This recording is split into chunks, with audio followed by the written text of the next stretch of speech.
One big deal is done. We've reached a deal. It's a good deal for everybody, I believe. But after agreeing to a 15% tariff on EU goods at talks in Scotland, Donald Trump's attention turns back to China. Trade teams from Washington and Beijing are set to resume negotiations in Stockholm on Monday.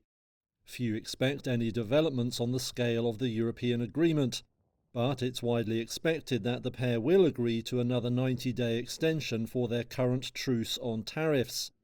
Trump himself sounded optimistic. And we're very close to a deal with China. We really sort of made a deal with China, but we'll see how that goes.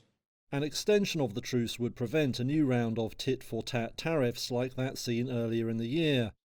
It would also smooth the way for a meeting between Trump and Chinese Premier Xi Jinping. That's expected in late October or early November, and Trump has said he will soon decide whether to make a landmark trip to China. Previous rounds of trade talks between the two sides focused on de-escalating the triple-digit retaliatory tariffs that each had imposed. They have not so far tackled broader economic issues.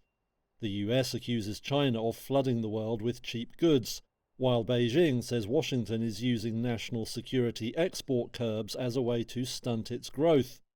US Treasury Secretary Scott Bessent has already flagged a truce extension and says he wants China to rebalance its economy away from exports to more domestic consumption.